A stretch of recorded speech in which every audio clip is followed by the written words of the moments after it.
Now we're going to mix up our 2-part rod finish that we're going to apply to our threads. It's a 50-50 mix, 1 part to 1 part. You got to be extremely accurate with these measurements. So we have loaded syringes here with milliliters. There's 12 milliliters in here. We're going to mix 4 of each up. So what we need to do is go ahead and carefully squeeze it down to the 8.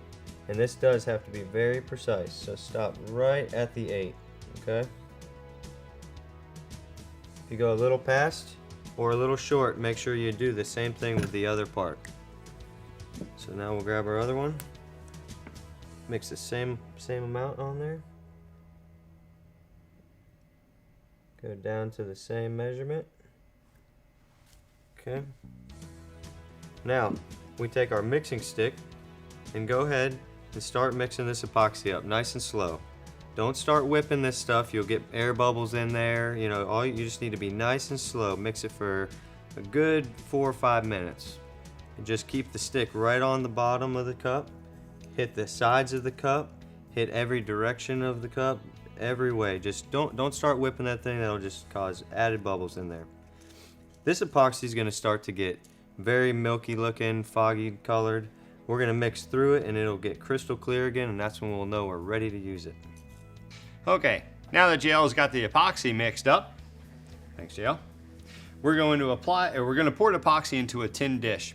What this will do is it'll give us a little bit longer working time with the epoxy. Also helps to thin out the epoxy a little bit, so if there's any bubbles, they'll pop. What we're going to use a disposable brush, and we're going to apply epoxy to our thread wraps. Only the thread wraps are going to need the epoxy. So what we're going to do, keep the dish underneath, because some of this will drip off. Start about a 1/16 of an inch from the on the blank. Get a nice square edge going there. Once you get that one done, you're going to come back and you're going to do the same thing on this side. Now on this side, you have to make sure to fill in the little cavity where the guide actually goes up underneath the wraps. If you don't, moisture can get up underneath there and actually corrode away your guide feet. Once you get both edges done, you can come back into the inside and just start loading up the epoxy on the wrap. Don't worry about applying too much. If you put too much on, it's going to drip off. This is on one of our rod dryers. It's spinning at about 9 RPMs. You know, this is an ideal speed for rod drying, but as long as that rod is continuously moving for a few hours, you're going to be okay. If this were to be stopped, your epoxy would just drip off and end up drying like that. So it's a necessity to have some sort of rod dryer during this process. This epoxy we're applying is a 2-part finish, and it is a self-leveling finish. So if this rod, like JL said, this rod wasn't turning, the epoxy would just end up dripping off.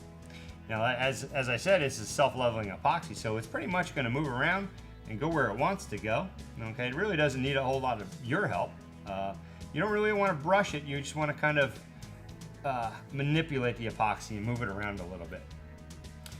There you go. Now you just got to go through, do the rest of the guides, and you're good to go.